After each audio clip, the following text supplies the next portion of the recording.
Welcome to A Dander Through My Life. I'm David Scott and we're here in the misty Kinallen in County Down, and we're here to have a chat with Alicia Dickson Hamilton, BEM.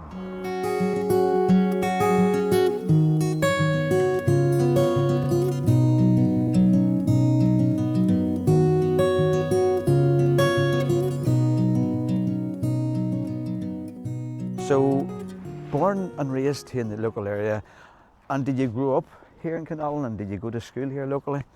So I was born on the Kingsbridge Road, so we're walking down the Kingsbridge Road here at the minute. I currently still live on the Kingsbridge Road. My husband always says I moved house when we got married and 2 clicks on Google. So I don't know if he's a bit happy about that, but it is what it is. He's here. You can take a girl out of Kinallen, but you can't take Kinallen out of the girl, is that our saying is? And did you go to primary school here locally? So yes, I went to Kinallen Primary School, and then it was just a wee tiny village, school. And then the education, well, it would have been the Education Authority then had decided that they would put 3 local schools together, amalgamated into one. So that was Kinallen Primary School, Grantia Primary School and Carnew Primary School. Put all the 3 schools together, and then I'll tell you a real funny story. They built Fir Hill Primary School, and it was called Fir Hill, but we had to draw a new logo for the school jumper. Okay. I was absolutely raging. I came second. You didn't So win the I just competition. didn't get it. So a guy called Nathan Crothers, he designed it. He's very arty. Very good. And he designed the logo then for Fir Hill Primary School, and that's where my wee girl goes now. Very. We're not that far from the school. What year was that, Alicia, and what class were you in? So I joined Fir Hill Primary School in P5. Yes. And I think they're about 27 years old now. The school celebrated its 25th anniversary there a few years ago, so yeah. What's your favourite childhood memory then of going to school in Kinallen? Have you any funny stories or anything quirky? For Kinallen Primary School, probably my fondest memory would have been the closing down concert. So you'll know Dr. Jonathan Madison, and his mummy was Mary Madison, but that was Mrs. Madison to me. She was my teacher. So when we were doing the closing down play for school, I actually starred as Little Red Riding Hood, but it was strictly forbidden to tell my mummy and daddy what I was doing in the school play. So I learnt all my lines in school with Mrs. Madison, and then it came to the concert and mum and dad got a surprise. It was held in Dromore High School, and they got a surprise that I was doing Little Red Riding Hood. So that's your fondest memory? Yeah. And did you transfer from Kinallen to Dromore High School then? So Fir Hill closed when I was P5, Kinallen Primary closed when I was P5. Then Fir Hill opened, so I finished then Fir Hill P5 to P7, and then I went on to Dromore High. And what was your ambition growing up, Alicia? What did you really want to do? I really wanted to go into education. So when I was 16, coming out of Dromore High, I decided, okay, it's maybe time I need to look at maybe childcare or something like that. I hated revising. Revision was not my thing.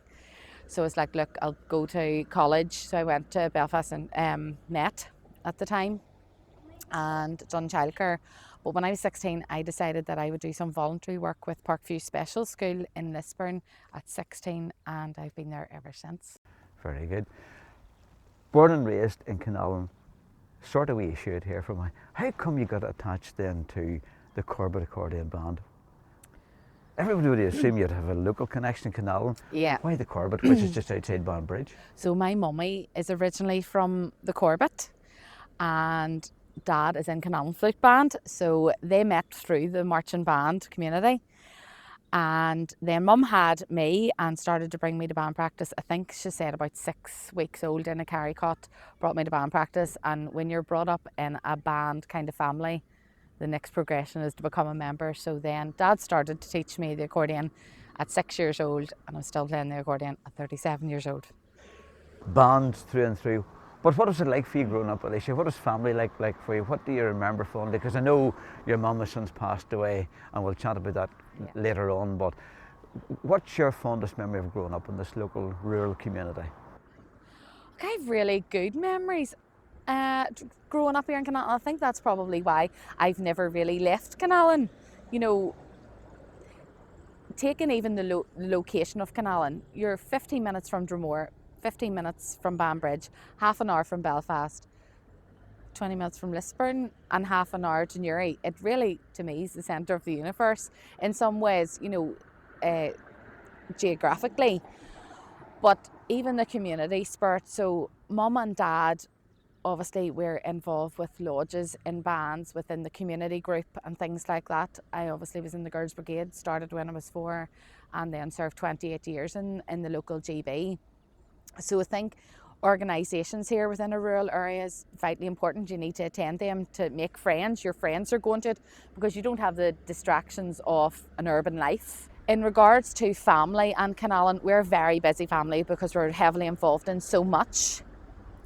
So if mum and dad were attending anything, I was just kind of brought along. So it was a natural progression to be involved in these types of organisations and things like that. From a home life, a really happy home life, a busy home life, but really family based. So there was never an evening that we didn't sit round the table and have, our dinner together and then discuss how our day went, how good it was, how bad it was, what annoyed us, what we're finding difficult. And then I think I've tried to carry that through then, even as an adult.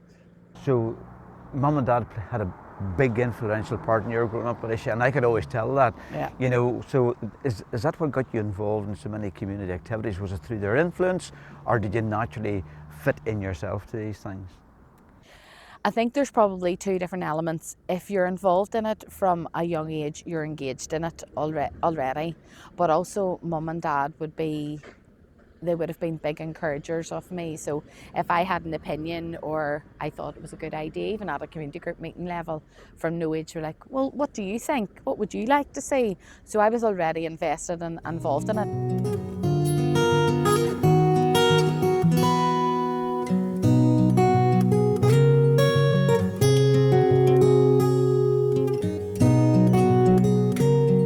Alicia, community means a lot to you. I know that through your involvement with the bands, yeah, and you're heavily involved in the local community here in Kinallen. Yes, so I'm involved in Kinallen Rural Community Development Association. So I pulled the short straw and I'm the treasurer of the community group. So I get to write all the checks. We're a registered charity here within our community group. So I suppose that brings a different element to it as well because you have to be so thorough with accounts and things like that, any donations coming in. But our community group is maybe a wee bit different because obviously we sit here within an Orange Hall, and I know there's lots of organisations that sit within Orange Hall, but our community group here is actually a mixed community group. So the Orange Lodge here, which is Kinallen LOL 247, we're encouraging to have the community based around the hall and to try and be active within the community because I suppose that's part of Christian witness as well. We do lots of different events. So we currently have a programme for healthy eating for older people and older people's project. We have Pilates classes in here on a Thursday night. And I think a lot of people don't realise within a community group, although it's organising different events for people to come to and avail of, but there's a lot of infrastructure things that go on, meetings with the council in regards to maybe curbing or footways or traffic signs or traffic management, or just even, where we were a hamlet village at a time and now we've obviously expanded into a recognised village. And the infrastructure to be put in place, like the size of the play park for the children. So it's just not all necessarily about events that are being run. There's a lot of meetings to and fro that is hidden away. A lot of general public, even residents here within Kinallen, probably are unaware of. So it's doing a lot of strategic work. It's not Yes, just about well. events. So, and your role as treasurer, it's not just about the money either, because no doubt the family's involved. Yes. Here as well, Alicia. I probably should say there's a food bank run out of the hall here as well. So that's, assisting people temporarily. We don't hand out any money to any of our residents. It is food parcels or trying to refer them on for help or things like that. But I have to say the people of Kinallen are very kind. We have a good working relationship with the local churches and the local primary school here. And at harvest time and things, then they'll make, a donation. The local primary school at Christmas, they don't want the teachers to kind of receive any Christmas presents, so they encourage the pupils, whatever money they would have spent on a wee gift, then to put into the food bank as well. So people around here are very kind and generous. What importance would you place on the group here and then in a place like Kinallen? How important do you think it is? And why are you involved? Well, I think firstly, you need to have really positive people to represent the local area. And sometimes you need very direct people to shout for the area. We're in a tricky wee place. For people that don't know Kinallen, we are on the border of Lisburn and Castlereagh Council, as well as Armagh, Banbridge and Craigavon Council. So we're just right there on the edge. And I suppose we're kind of forgotten a wee bit because we're right at the edge. Our local bus routes go to Lisburn, Belfast, and we've actually none within our own council area. So it is about having representatives that are willing to kind of say, look, don't forget about us. Our needs are just as good as people living in, a town. But I also think that you need people that are relatable, that people aren't just going to walk past you in the street and not speak to you. You need to be known for somebody to come forward and say, oh, look, I spoke to Alicia about that, and they're going to try and sort that out. And also trustworthy, that your private business is not going to be told out, that if you are receiving something, say, using the food bank, that's not going to be told out round, because obviously we do live in a small village and there will be people needing help more often than others. But bands, drum majors, community group, and that's not the only thing Alicia does. I know you're an active member within the Loyal Orders, the Association of Loyal Orange Women. Yes. So I am worshipful mistress of my lodge, Darftermore WLOL 66. And then I'm district mistress of Down District number 4. And now I am the deputy chaplain of our County Down Grand Orange Lodge as well. So yes, I'm kept busy with them as well. I have made some amazing friends in the Ladies Orange, and I've actually travelled a lot with the Orange. I've been in Australia, I've prayed in England, I've prayed in Scotland, down south, here in Northern Ireland. And there's a real good friendship. It's a real family organisation. So I've sat in my lodge meeting with my auntie and my sisters and my cousins and obviously my mum. And it's not a kind of family relationship. So I'm not answerable to my mummy, or I'm not answerable to my sister or anything like that, because you're all of the level playing field. So you could have a solicitor or a lawyer or a school teacher in the organisation, as well as somebody that doesn't work and is at home working extremely hard raising their family. And there's no real, structure as such as into who's better than who. It's literally every person is equivalent, and it's just the respect to the role of the organisation.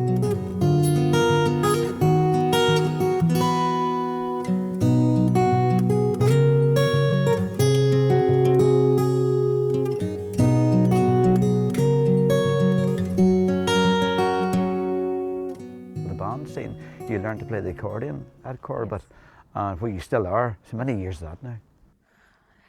Well, if I was 6 weeks old going, I'm 37, so I've a lifetime basically. And do you still teach in the band? Yes, so if any of the wee learners or anything like that was struggling to play the accordion, I will happily help them.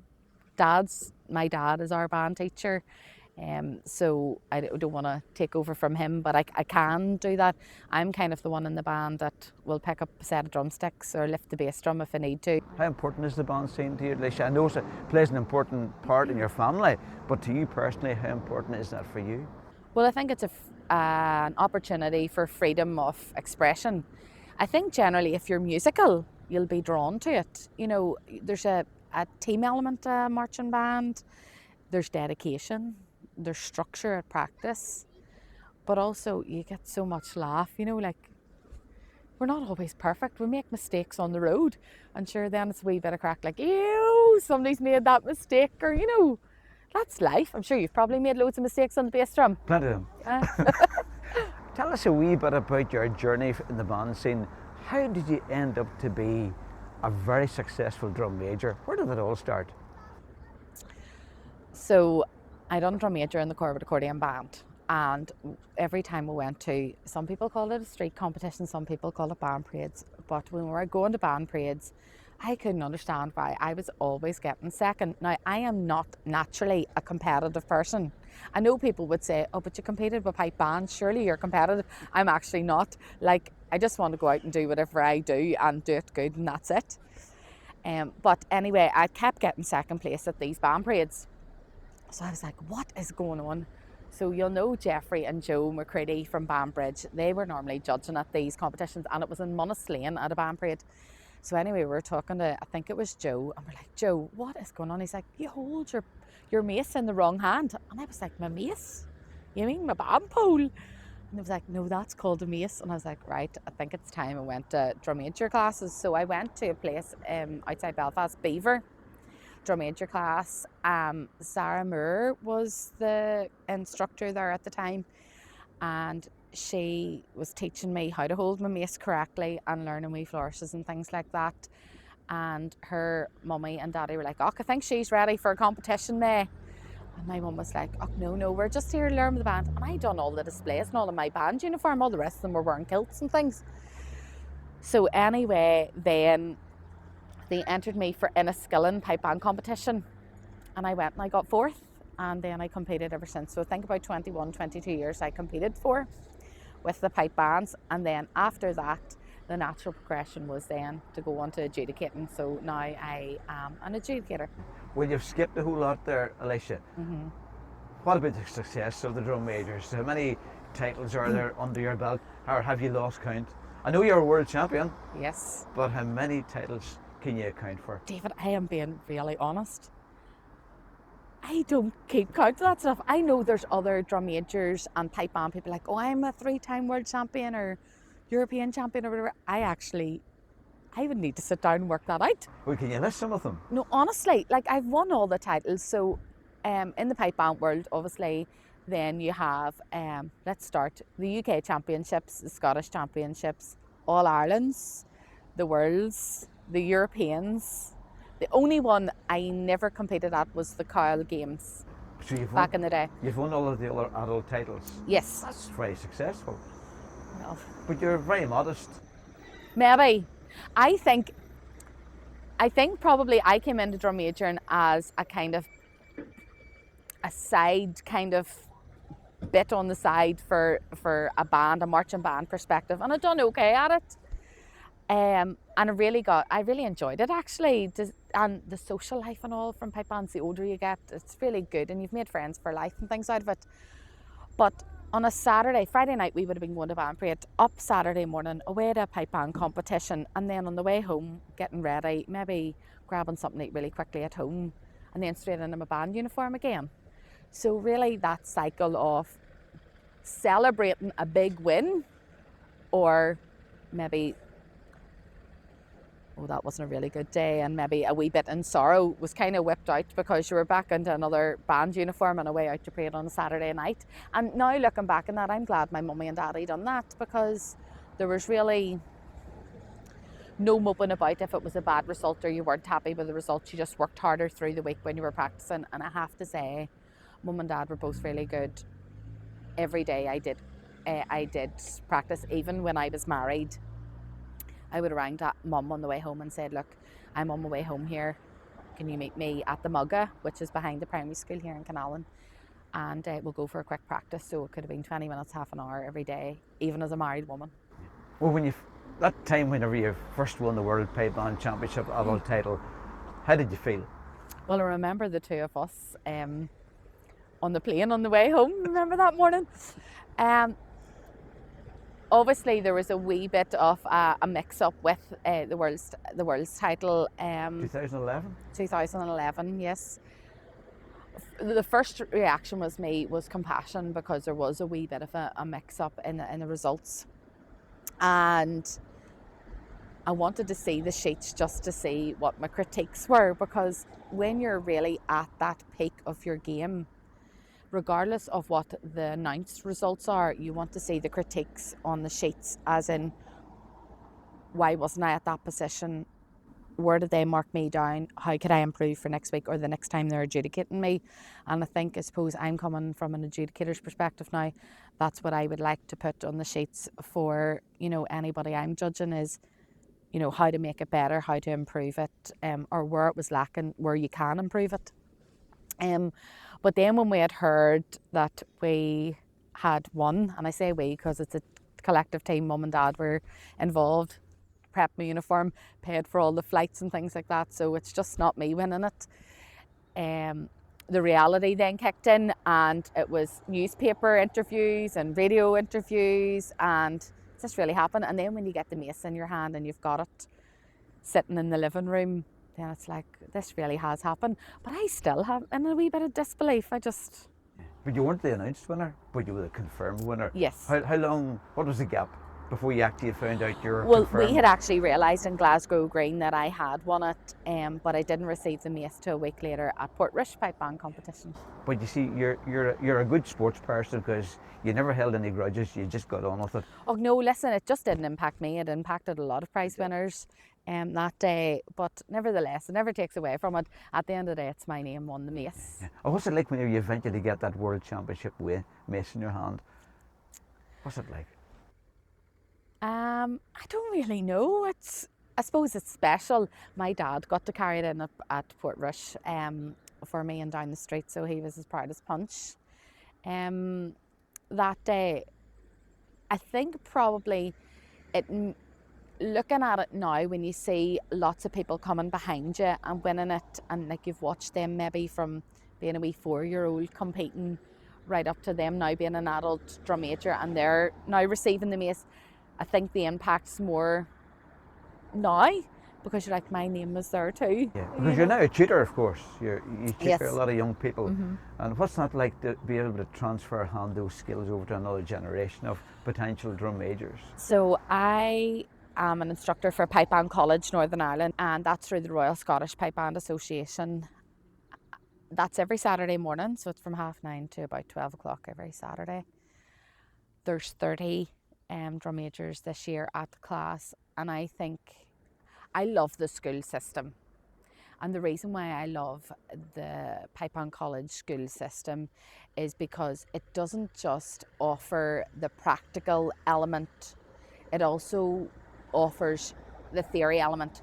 So even as these young people get older and they maybe lose interest in that certain instrument or the mace doing drum major, they still have a musical knowledge to pick up another instrument or transfer their skills.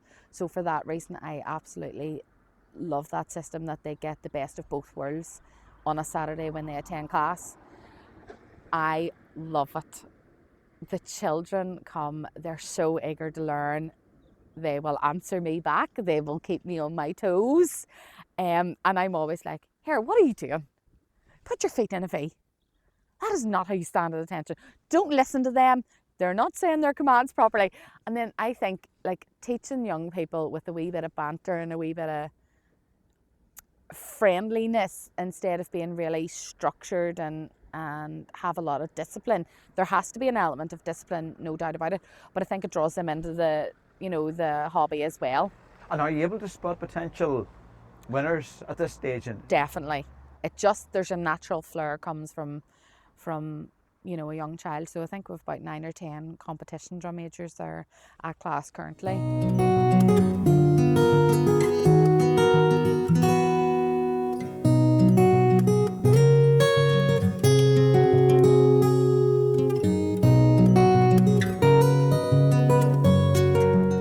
And now you're obviously a very happily married woman with a young family.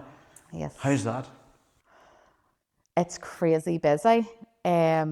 Our little girl is in P1 and trying to work in a special educational needs school setting and then come home and get homeworks done and then get dinner over and done with, dishes done, and then out to hobby. We don't have very many free nights.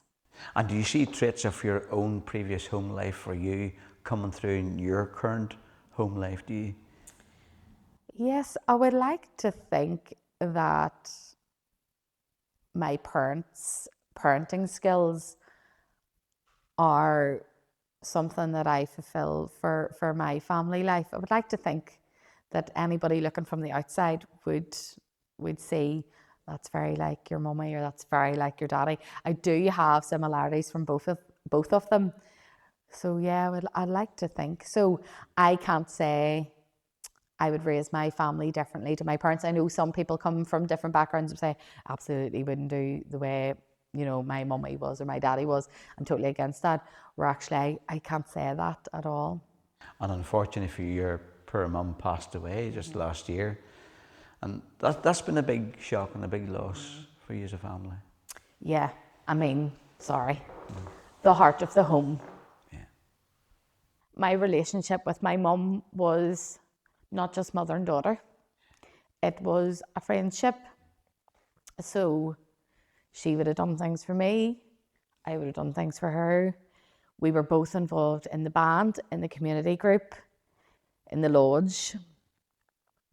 She was always at Drum Major with me. And also, I wouldn't have been a day without going into the house because when I was at work, she would have had Tilly in the afternoons for me. So it was always going home every afternoon. So when you have that gone, it's different. I know it is. But there's a tremendous strength and resilience in you, Alicia. You're a very independent person. You're a very creative individual. You're a very strong willpower. But there's a big heart within Alicia. Yeah. And for that, you were acknowledged for all of your contributions to not only Kinallen, but your expertise with the drum major skills. You were awarded a BEM. Yes. Which is an amazing achievement alone. How did you feel about that? So I was very oblivious to it, and I was teaching drum major on the Saturday morning, and Dave had drove up, and he was like waving this envelope, and I was like, "What is he doing?" So anyway, I went over to the car. I was like, "Sorry, everybody, I have to go and see what he wants." So anyway, opened the envelope, quickly read it, and I was like, what does this actually mean? And it really took me back. Like, so then you have to agree to receive it. So then I was like, right, okay, but am I even old enough, to receive this? I'm still a young woman, hadn't had a wee girl or anything at this stage. I was like, right, okay, well, let's just go with it and see. And like sometimes that is my character, like just go with it, see what happens. Sure, what's the worst can happen? So anyway, then filled in the paperwork, sent it back, and the next thing was then I was invited to Hillsborough to receive it, and I was probably the youngest person there by about 30 years. But we had such a lovely day. Obviously, anybody that has been through that, it's very important to get your outfit perfect because these photographs are going to last a lifetime. So got a nice navy dress and I was like, Mum, I really want a hat. I think it's really important. It's a special occasion. So I actually had a fascinator hat in for that day. Had a lovely day at Hillsborough. And then the next thing was that we got the invite through to go to the garden party. So you got to bring a guest. And I was like, I'm sorry, Dave. Sorry, Dad. A wee cup of tea in Buckingham Palace is not for you. So Mum and I then went to Buckingham Palace. So that's a lovely memory. Had a lovely day there. But Mum, our Dad and Dave then came to London with us and we had a lovely, we made a holiday of it in London and had a lovely experience there. But I still think it's a bit surreal. I actually don't have my medal because it's on loan to the Museum of Orange Heritage. So that's there on loan. So I haven't seen it in a wee while, but I've never really used the letters or anything like that. I'm just me. But I do think that there's a real specialty to getting it because obviously it was when the Queen was alive and I think not a better person to receive it from. Alicia, it's been really lovely having this time for you to take us for a little dander through your life. Thank I you. appreciate the time you've taken with us, and I can certainly say you're a loyal, true friend. And Thank it's good you. to have that chat with you. Maybe friend. Thank you. Thanks, James.